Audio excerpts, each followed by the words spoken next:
Right, in the last video, you joined us as we took Rango out on its maiden voyage, and it was brilliant. Everything worked as it should.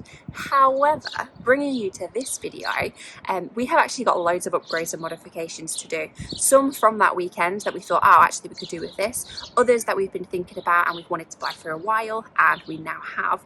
So anyway, we've been busy spending lots of money and making some more plans. And this video is basically a concoction of loads of new upgrades and mods, really. And there's some pretty exciting ones as well, so stick around and let's just jump into getting Rango even more beefed up. Let's go. So first up on the list we have our trusty spare tyre bag. Now this is actually one off our van, so this needs to go back on the van, but we've actually bought the Trasharoo all the way from Australia. This is about as good as it gets. Now I'm just voiceovering here as the wind picked up a little bit, but the Trasharoo bag was a little bit more expensive than the other non-branded eBay special, but it's well worth it. The only reason we didn't get it the first time around was because it wasn't available. Sorry, first up, out with the old.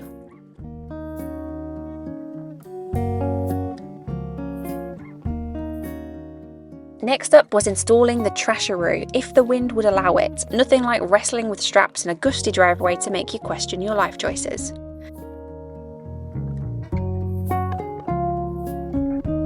Yeah, so we were previously rained off, but here we are, take two. Back on getting the Trasharoo fixed on.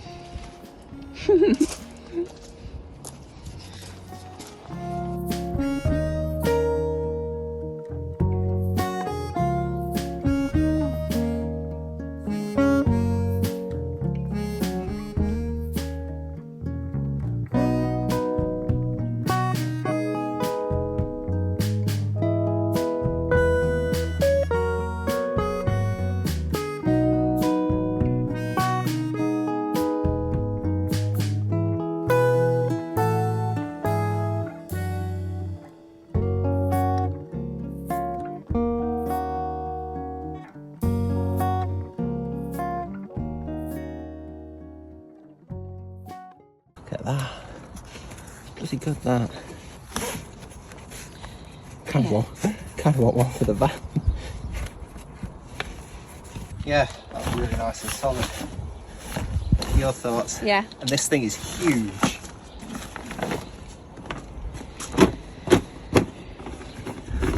Well happy. Huge, but not huge enough for you to get in, hey? Hence tests have tried. Never happened. We've got a little storage bag. Molly webbing along here, which we can attach some carabiners to. And then the couple of little pouches. Just stuff. And it's a lot bigger than ours.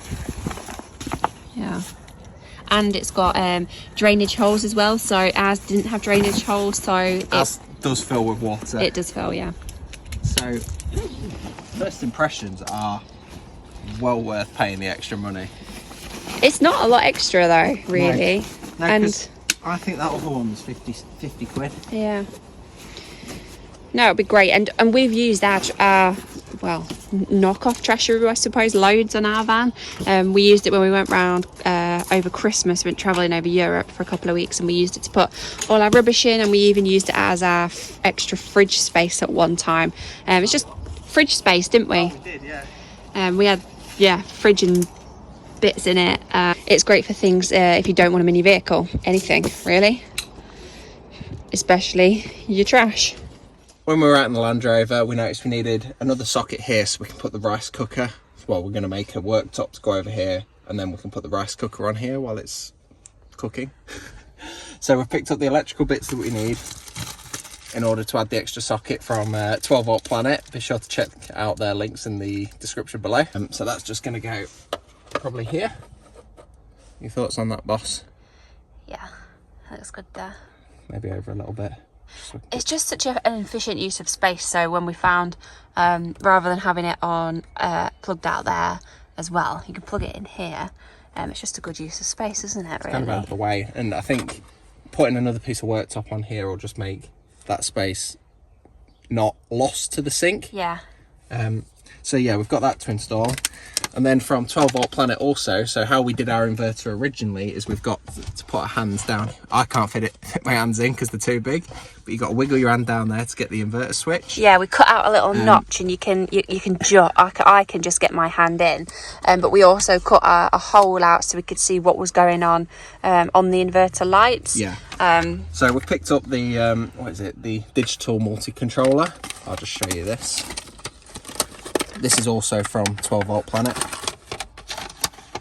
That's the great thing about 12 volt planet. They have everything you need. It's a one-stop shop. It really is. So yeah, we'll pop a link to their website below. So we've got this little inverter controller that's either going to go here, yeah, or here, yeah, probably here. Yeah. And this just allows us to control the inverter remotely. Yeah, it also shows us what's going on as well. Yes, whether we're charging or whether we're inverting. Yeah. Oh, and I also found out that this shows like a current limit. So basically, I think it's 16 amp is what the inverters can put out. So you can actually dial this down. So if you were in, what sort of situation? Across Europe, a lot of the plug sockets you plug in are limited to either 6 amp or 10 amp. So you can dial this down to 10 so it won't blow the fuse. But then on the other side of things, that's if you're hooked up. This is getting a bit waffly. Maybe it's all right. Maybe you won't put it in. But on the other side of things, if you're plugged into a 6 amp main, but you want to use 12 amp, the inverter will then kick in to give you the extra amperage. So that's really good because it just means you won't trip the electric at the site. You can control and see what's happening, can't you? All here. So that actually gives us more control than what we have on the inverter at the minute. So yeah. So where do you reckon on there? Obviously, it has got the switches, which do stick out a bit. They do, but I think once that's it's a mounted, tidier install there than it is up there. Yeah, with all the other switches. Yeah. Oh, and this is really easy to install because it's just a Ethernet cable. So we'll make one of them up, get it all fitted, and then go from there. So hopefully something we'll never need, but is absolutely essential to have, are traction boards. Now these things are massive and relatively heavy for what they are, but these are the Maxtrax Mark IIs. So this is what we're going for. We're going for 2 at the minute because they are expensive, but we'll probably upgrade to 4 in coming months / years. So we're going to be mounting these on the roof rack. Yeah.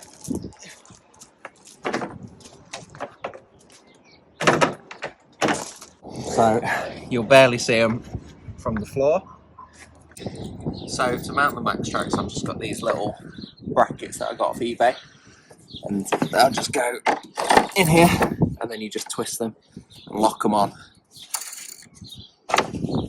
But to fit these, we're going to have to do a bit of fabrication works because we need to just get a plate across here to attach to the roof bars to attach this to. So let's get that made now, and then we'll go from there.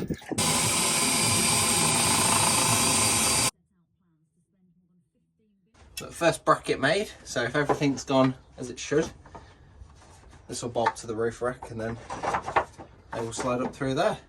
And you just twist it and lock them. Well happy with them. What do you reckon? Brilliant. So we've got the brackets mocked up and we're just going to use the same, I can't remember what these are called, but we're going to use the same brackets that we used to fit the solar panels to fit the bracket to the roof rack. Sounds messy, but it's not really. Just got to mark it up and drill some more holes. Is it all a go-go? All a go-go.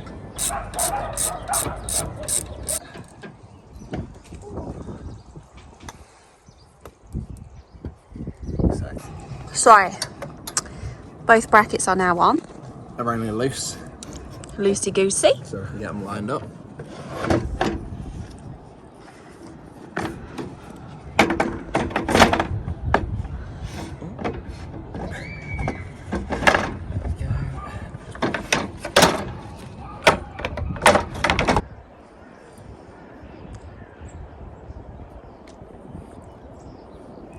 Yeah.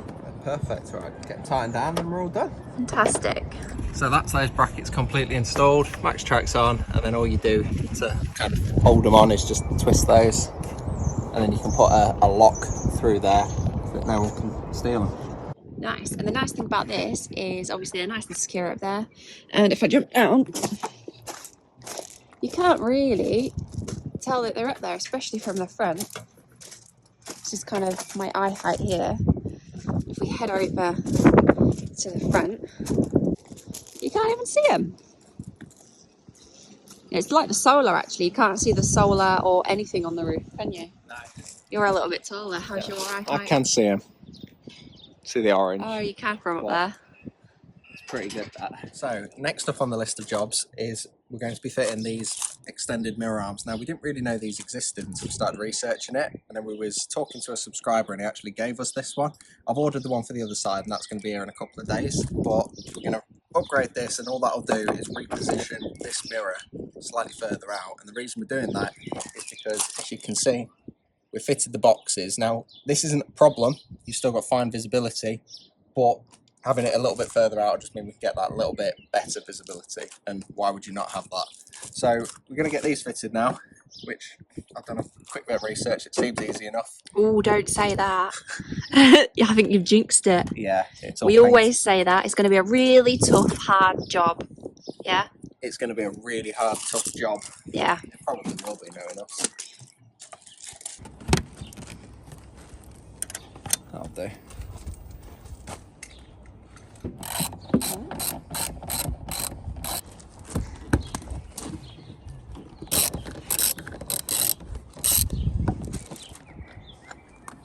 First one out. I'll take those back. Ooh, sorry, he took both the bolts out. That little insert. And then... You can get to them ones. Oh, they look nice and rounded. Ah. So it's not too bad. So you take those two bolts out, pull it around, and then you take them out, and then it should come out, right? That's the theory. This has exposed our not so great paint job. I mean, it's not ours, but... So, while Brandon is getting that off, I have something else to show you, because we also have something very nice, new and shiny in here. Let me unbox it and show you. So here we have the old side took off and the mirror. Now, as you can see, it's kind of gone around the edges, and also, if I spin it around, it's pretty rusty on there, so I don't know how we would go about getting that off, or if that would come off that well. So, put that down. We have got some nice, shiny new mirrors. So what I'm going to do now is just take the little mirrors that we popped on here, take them off, and I'm going to stick them on here. So let's go. Anyway. So we've got the new arm installed, and you can just see that sticks out quite a considerable amount more. It's so nice and clean. Yeah, it is.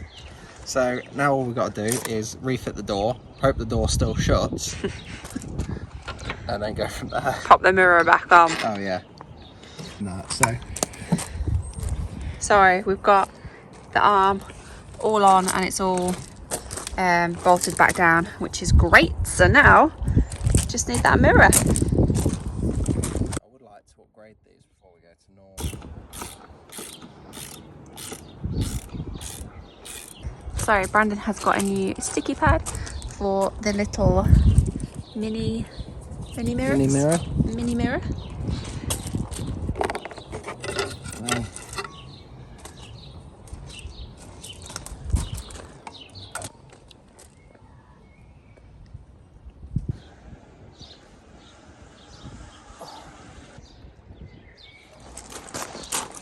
So, following our weekend away, we found out that our alternator isn't quite up to scratch. So that's this one. Well, we actually have a twin alternator set up in this. That one does nothing. But the alternator that's in the Land Rover, this one here, isn't up to scratch. I think by standard they're only a 65 amp alternator. So we've got an upgraded one. All we need to do is change that out and then upgrade the cabling, and then that'll be good as new and good to go. So we're going to do that now. Hopefully it'll just give us that extra bit of power that we need for the leisure side of things. Now, we're not mechanics, just regular people who love to learn by doing. Every step of this build, we've been figuring things out as we go, leaning on the usual heroes like YouTube, the Haynes manuals, asking questions in Facebook groups, but there's another resource that's helped us out as well, which is eManual Online. This is basically a digital workshop manual, specific to your exact vehicle and packed with diagrams, step-by-step procedures, and technical details that make sense. So if we head over to their website, you'll see they've got a huge catalogue of manuals. They cover a wide range of vehicles, different makes, models and years, so chances are you'll find exactly what you need. Let's take a look at one I recently viewed. So you can actually preview the manual before buying it, which is fantastic. You'll see a breakdown of exactly what's included. And once you purchase it, you've got a lifetime access. Plus, they'll even show if you scroll down recommended related manuals. It's a simple setup but packed with value, especially if you're learning as you go like we are. So if you want to check it out, we'll pop a link in the description below for you, and we've teamed up with eManual to offer you a limited time discount, 22% off all your purchases for the rest of the year. All the details, including the code, are in the description below. So because of this alternator upgrade, it's got a bigger pulley so that more of the belt is in contact with more of the pulley and you get less slippage, and basically it means more power is pulled from the alternator. But because it's got a bigger pulley, we then need to upgrade the belt, which I think these have a habit of snapping anyway, so it's a good thing to upgrade. I think they also recommend you carry one of these spare. So we're going to do that at the same time and hopefully get it all up and running and working again. So first job is we're going to remove the old belt.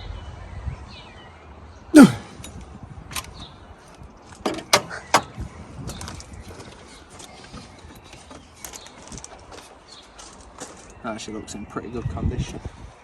Where's the new one? Just to check that the new one's actually longer. Yeah, not the same length. And then we can take the alternator out. I think I've got.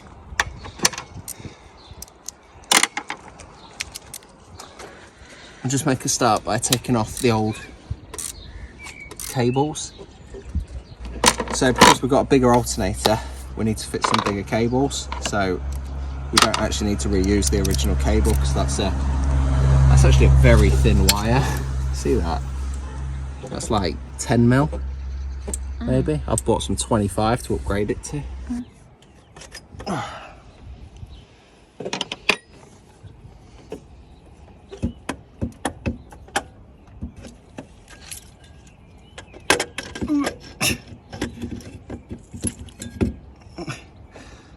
Out with the old. It's a lot lighter. What is the old one? The old one. In with the new. Slots in, eh? Like butter. So that's the alternator all installed. It's not wired up yet because we've got to put the new wiring in. But now we can just get this belt back on. So when we went away the other weekend, we had problems with internet. We had absolutely zero signal, and this isn't something that's going to work for us. Because I need the internet to work and so does Chloe, and we also need it to upload all of our YouTube videos. Woo!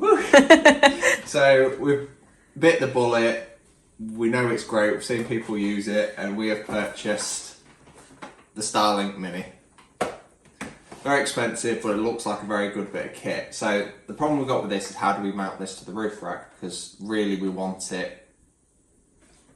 We don't want to have to take it in and out every time we want to use it. So we took a load of measurements, came to our 3D modelling software, and we modelled this little mount, as you can see here. We then sent that over to the 3D printer, and because it's too big, as you can probably see for our 3D printer, because we only bought the smallest one, we've had to print it in 4 parts. It's like putting a jigsaw together.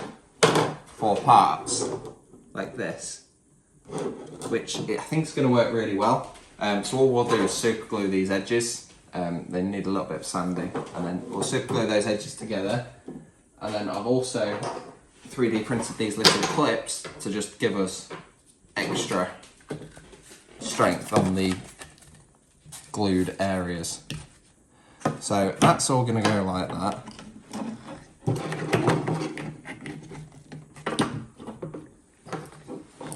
I have a question. To be fair, this hasn't been tested.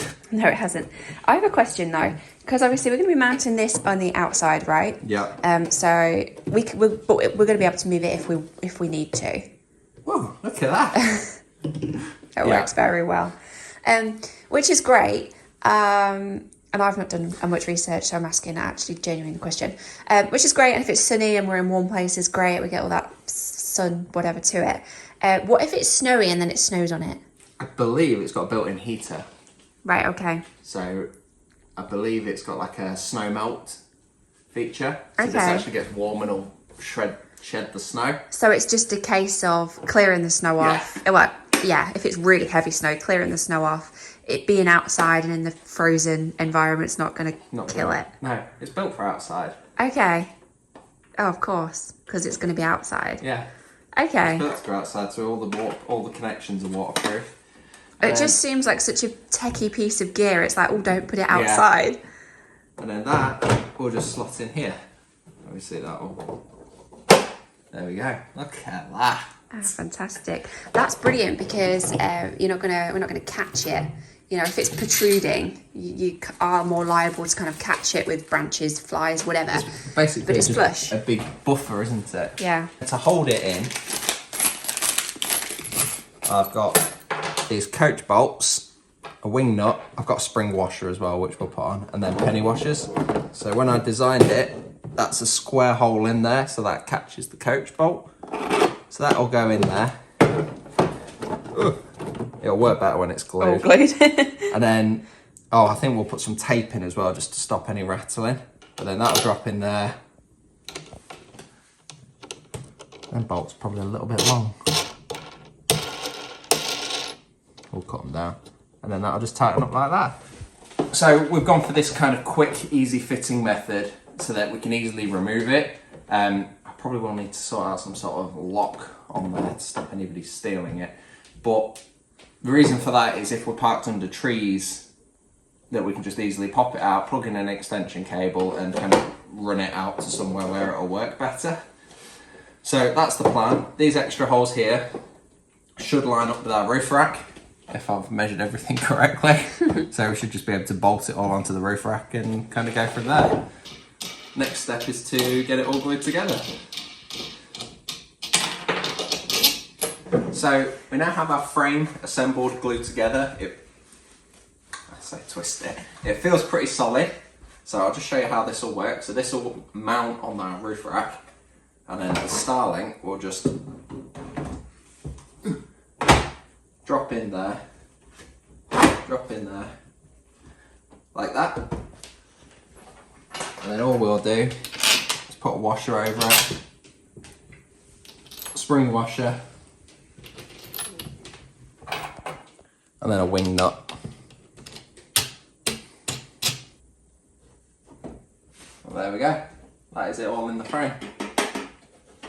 That's pretty good, that. What do you reckon? Oh, it's fantastic.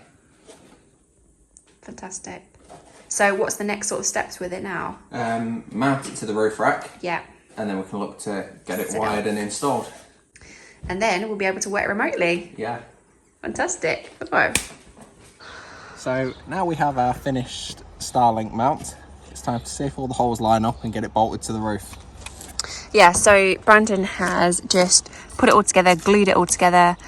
He's cut down the bolts as well because they were a little bit long.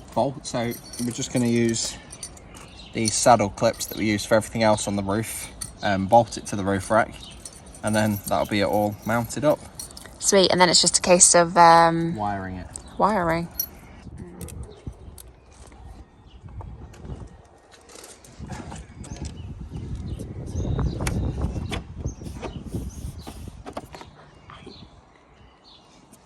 All I've got to do now is work out how to wire it up. So, Starlink time. Now, this is the Starlink Mini. You've seen us previously make all the mounts for this, but now it's the electrical side of it. Now, Starlink Mini can be powered by DC voltage, which is why we've gone for the Mini over the bigger panel, because it just makes installation a little bit easier. Now, to do this, I had to buy a kit. So, this is the wire. It's a very thin wire, and because of this, powering it on 12 volt can cause a voltage drop and then it won't power. So what you have to buy is this. This is a voltage DC to DC converter.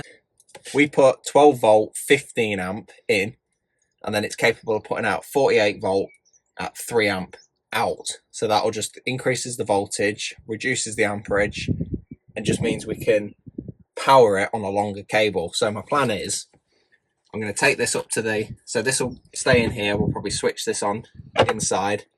We'll take this one up to the roof and through the bulkhead connector and plug into the panel. But then when we want to move the panel, we're just going to put a bullet connector on there, plug in an extension lead, and then you can run it to kind of further out. And because we've got the 48 volts, we've got plenty of power at the panel. So that's the plan. Let's get it all installed and go from there. So we have Starlink officially mounted and wired up. Come with me and I'll show you what we've done. So it's plugged into this fuse box, comes up to this switch here, which when you flick the switch, goes into this box here, which turns it from 12 volt 15 amp to 48 volt 3 amp. This then goes up to the roof to where the Starlink is. Now I'll show you that. So it then comes out of our junction box here, which I've not fixed back in yet, and comes to here.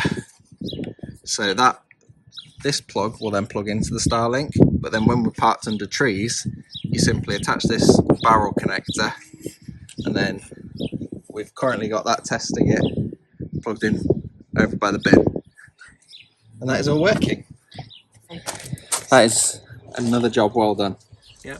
So one of the next items on the job sheet is we found we had no way of monitoring how much water we've got in our tank. So I've just picked up a float switch that kind of monitors how much water you've got in the tank. So we're going to install this now, but the best bit about this is it will fully integrate with our bobble van's screen. So we've not got to put like a level gauge in, and we can just integrate with the level gauge on that. So relatively inexpensive, and will allow us to monitor how much water we've got left. So we're going to do that now.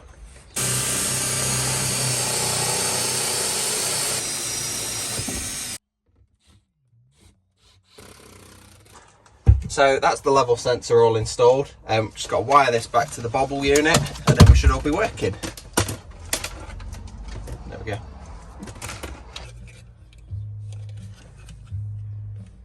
So success. That's the water level gauge all wired up. We'll show you that working in a minute. Okay, so we have now installed the level gauge into our internal water tank, and we've hooked it up to our bobble van system, and it's now all up and running. We've just tested it, and I thought I'd show you the control panel because it's pretty cool, and we can kind of see everything, see what's going on with the water just from this control panel. So let's take a little look. So it's an LED screen, so it's not actually flashing, that's just the camera picking it up, so you'll have to excuse that. But this is the smart controller, and as you can see, if I just talk through it all, and then I'll show you the little feature that we've just kind of wired up to it. So this one is the temperature of the van inside, this one is the temperature of the water, and then here, this is the new element that we've installed and wired up. So this is to do with the water level gauge. Sorry, it's hooked up round here to our internal tank, and yeah, this is where it is here. So if we come back over here, so it's currently telling me that the water is low, and if we fill it up just with Brandon's demonstration, there we go, the tank is full of water, and then if Brandon just demonstrates and makes the water reduce, you will see that the bars slow down. So just from this little control panel, we can see what's going on with our water, which is brilliant. It just makes life a lot easier. And as you can see, we've got all our kind of control panels here. So that's brilliant. I think that's a really good bit kit, don't you? Job well done. And it's just really nice that you can hook up the level with this bobble van's controller as well. So another job ticked off. So something else that is now all wired up and working is the inverter controller. So let me flip the camera around and show you what's going on here. So obviously, excuse all the chaos that's going on as we're currently making some upgrades. So obviously we've got the inverter under this box, which doesn't sit like this. It's just on the wonk because we've been doing some wiring. But the inverter sits here.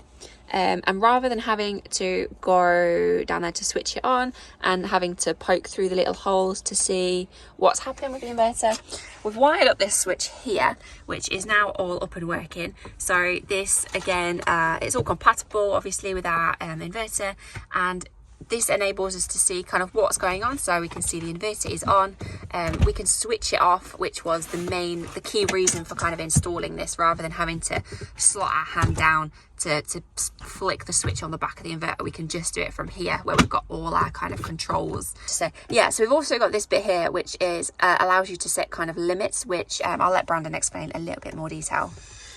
Yeah, so what this does is, if we're on across Europe, they use a lot of like 6 or 10 amp hookups. So what we can do is just restrict this to either 6 or 10, for example, or whatever you want or need to, and it won't draw any more than 6 amps from the electric hookup.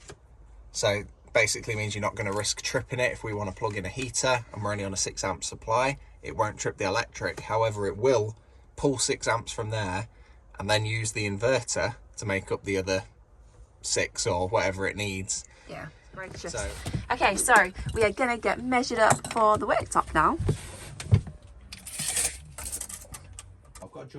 We decided to add this extra piece of worktop to give ourselves a bit more usable space and to make the most of this little corner. It's a small addition, but it will make such a big difference when it comes to the layout and functionality of living day to day in our landy.